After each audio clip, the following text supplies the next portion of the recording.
It's Monday, I've been in the same time zone for a whole week now and probably shouldn't feel this tired, but it's time for the Unofficial British Artists Top 20.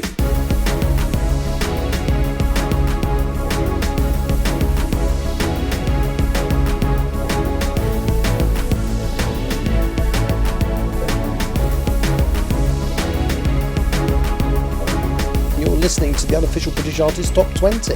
Later in the show I'll be doing a review of the new Arlo Parks album Ambiguous Desire, as well as an all-new news roundup section, but first here is the Top 20. Number 20 is Miles Smith and Niall Horan with Drive Safe, which is a re-entry. At number 19 it's Bebe Rexha and Faithless, New Religion, down 2.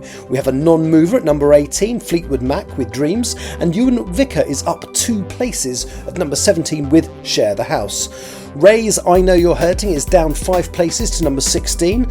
Sienna Spiro is a non-mover at number 15 with Die on This Hill. And Fleetwood Mac are up 2 to number 14 with Landslide.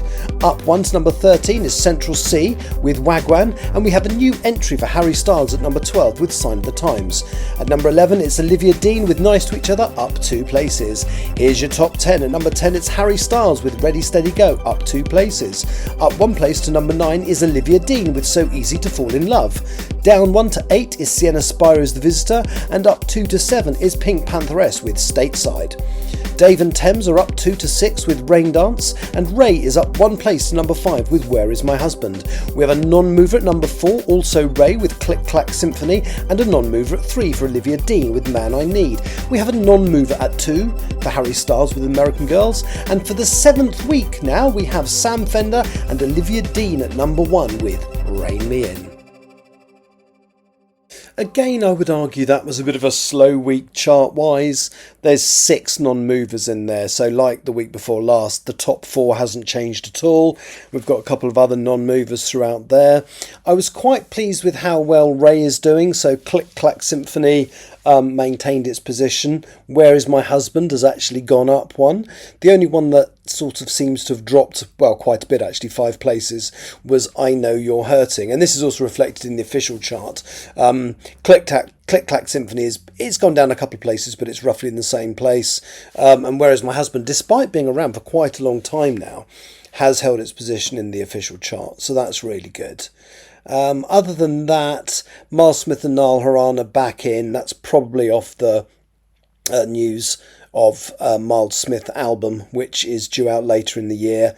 Other than that, there's not really much I can say because it's not changing that much. So I actually had a look at the chart in terms of how many songs have been in it. So this is the 11th week I've done this, and 9 out of the 20 songs have been in the chart for all of those 11 weeks. So the Sam Fender and Olivia Dean, obviously, Rein Me In, Man I Need by Olivia Dean's been in there since day one. Whereas My Husband by Raye has been there since day one. Dave and Tems, Raindance, Pink Pantheress, Stateside, So Easy to Fall in Love by Olivia Dean, and Nice to Each Other by Olivia Dean. She's got very good representation in this, isn't she? Fleetwood Mac's Landslide has been there since I started. Die on This Hill by Sienna Spiro has been there since I started. So yeah, it'll be interesting to see, because it feels like the chart is moving very, very slowly, but it's probably just the way my brain is. We also have a new entry by Harry Styles, which is another single from the album with a video and everything, called Sign of the Times. But of course, because of the official charts policy of only having 3 songs by the same artist in the official top 100, he's knocked himself out, so he's knocked Aperture out of the chart completely, which is another song that until this week had been there every single week. And the other song that's left the top 20 this week was Charlie XCX Chains of Love, which has been there 7 weeks, but it's finally fallen out of the top 20. In terms of official chart penetration, so there's only 3 songs by British artists in the top 10, the official top 10. That's the same as last week. There's only 8 songs in the top 20, which is down 5% on last week. And the top 40 is the same. There's 16 British artist songs in the top 20, in the top 40, which is 40%, so that's kind of the same as last week. And my number 20 is number 56 on the official chart, which is up 3 on last week. We do continue to be dominating the official number ones, which is really good. So there have been 15 number ones this year. 12 weeks of them have been by British artists, and indeed 7 of those weeks have been Sam Fender and Olivia Dean with Rein Me In. And then we've only had 3 weeks of non-British artists at number 1, End of Beginning by Joe for 2 weeks, and Taylor Swift's Opalite for 1 week. Right, time for a new feature now. Here is the News Roundup. Firstly, the Spotify news. Spotify have announced 4 songs in March by British artists that have joined the Billionaires Club, songs that have achieved 1 billion total streams worldwide. These are La La La by Naughty Boy and Sam Smith, which was released in May 2013, Love Me Again by John Newman, which was released in the same month actually, and Somebody Else by the 1975, which was released in 2016. The final song is Houdini by Dua Lipa, which was released in November 23.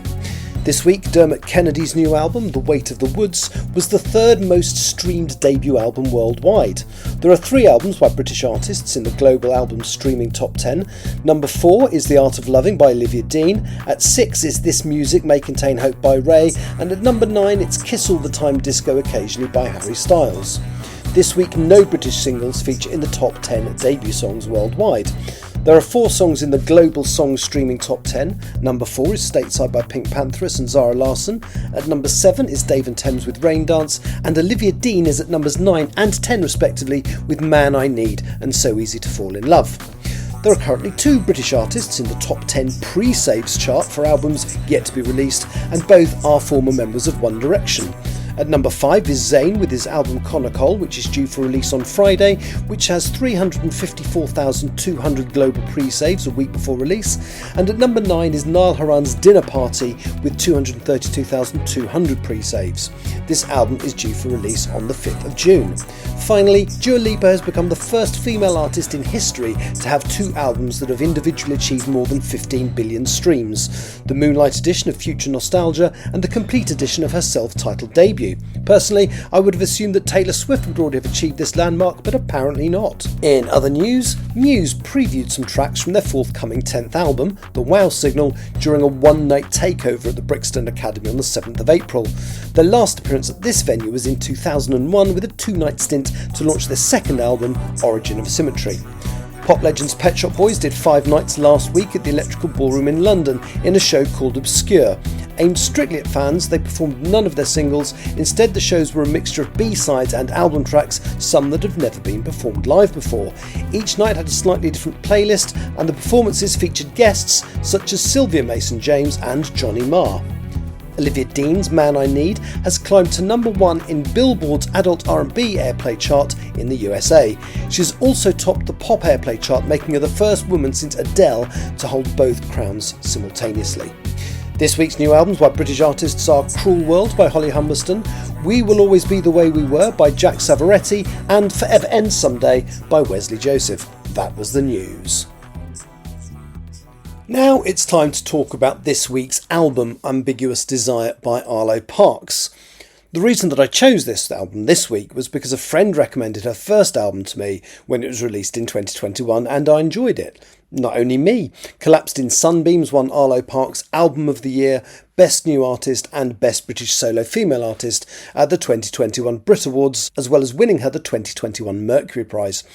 If I'm honest, after this, she kind of fell off my radar a little bit. I completely missed her second album, My Soft Machine, which was released in 2023. No fault of hers, I wasn't really paying attention to music at all, really, at that point. Arlo Parks found fame very young, after she started uploading music to BBC Music Introducing, which is a BBC initiative designed to find and support undiscovered and unsigned talent.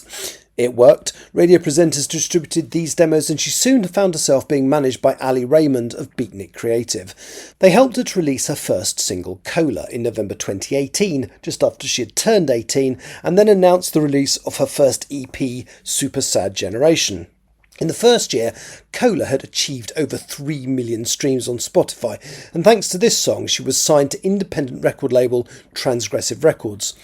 She played her first gig in April 2018 in Brighton, and later the same year performed on the BBC Music Introducing stage at Glastonbury, as well as at the Latitude Festival that same year. She continued to release new singles throughout 2019, culminating in a second EP called Sophie. A planned headline tour of Europe was cut short in 2020 thanks to the COVID-19 pandemic. Instead, she released the singles Eugene as well as Black Dog, which became BBC Radio 1's Tune of the Week. Television appearances on Graham Norton and Jules Holland followed in 2021, and she won a further Brit Award the same year, this time the Breakthrough Artist Award. After her first album was released, and after the tour associated with that album, she has performed as the opening act for such artists as Billie Eilish and Harry Styles. The opening song of Ambiguous Desire, Blue Disco, is set in a house party, as in a party in somebody's home, not an acid house party, just as people are leaving. Rather than glamorising it, the lyrics talk about the state of the walls of the venue, as well as food and alcohol and somebody being sick. The song is about longing and desire, but not in a transient way. It's not about teenagers shagging for the first time, more about finding the person that you were meant to be with. The night out theme continues on the second track, Jetta. This time she's on a night out with friends, dancing in a crowded club. It builds beautifully, the beat increasing in complexity and intensity as the track progresses, and by the end you almost feel like you're with her at the club. The first track on the album that became a single, Get Go, is incredibly strong. It's about running into a friend she hasn't seen for a while. This friend has just split up with a guy who she thought was the one. The description given of the friend is unusually intense and hints at an underlying sapphic desire on the behalf of the singer. Arlo has described the song as a love letter to city nightlife and is a highlight of the album. Other themes on the album include finding coping mechanisms when in a destructive relationship. The lyric "It is better than nothing" repeated over and over again in this song, which is called Senses. Heaven is about, amongst other things, not letting a moment pass without grabbing hold of it, but also accepting the transient nature of some of these moments. Night Swimming is ostensibly about a hookup, but actually explores themes of vulnerability. Luck of Life explores the disorientation following a breakup. Beams, another single, is a beautiful song about self-acceptance. In an interview, Arlo said that the song feels almost like public therapy. The writing of it helped her to pull herself out of a difficult place. The melodies are just gorgeous, and it's another album highlight. What If I Say It, the penultimate track, is a song that resonates personally with me, especially now, and indeed probably with most people at some point in their lives. It's about finding the courage to express love, about overcoming the fear that stops you from making that first move. It's relatable and lovely. The album closes with Floette, described by Parks herself as a joyful testament of queerness and blossoming into yourself. With the melancholy topics and feel of many of the songs on the album, it really does end on a positive note. The final words, "We are blossoming," over and over again suggest the singer is in a better place now than she has been during the previous songs. As I often seem to say when recording these reviews, this album is so good and much better than the stuff, often by international artists, that seem to be doing so well in this country at the moment. Ambiguous Desire is apparently a shift in direction for Arlo Parks. This album is less bedroom indie and more electronic pop, with hints of garage and techno, whilst never quite actually being either. The execution is on point, and it's so nice to listen to, what with the thoughtful lyrics and dance music production. In case you haven't got it by this point, I bloody loved it, and it is, as I said, just an indictment of the state of the way we listen to music in this country at the moment, that none of the singles enter the top 40 or top 100 official chart here, and indeed the fact that this album only entered the album chart this week at number 13. We should do better. Well, that's just about it for the show today. The final thing I'm going to talk about are my singles of the week. And actually, I would argue they're quite unusual choice this week. So my British single of the week is going to come from the Arlo Parks album I've just reviewed. It was released as a single. I can't remember if it was last year or earlier this year. It didn't really enter the top 100 at all, but it was officially a single. It has a video. Check it out on YouTube. And it's Beams by Arlo Parks. It's a really lovely song. I really enjoyed it. There's some really nice piano and stuff in it, and the lyrics are beautiful, so have a listen to that. That's Arlo Parks and Beams. And then my international single of the week is similarly kind of out there a choice, because the song has actually been in the charts for a very long time.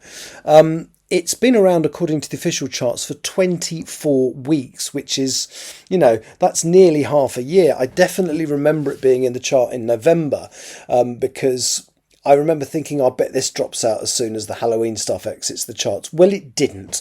Now, if that's not enough of a clue, my international single of the week is by Australian band Tame Impala. It's called Dracula. It's been around for a long time, but for some reason it's only now, nearly 6 months after release, that it's doing so well. It's actually at number 3 in the official chart this week. That's it for this week. I'll be back next week with a new album review, a fresh news roundup, and of course the unofficial British Artists Top 20. See you then.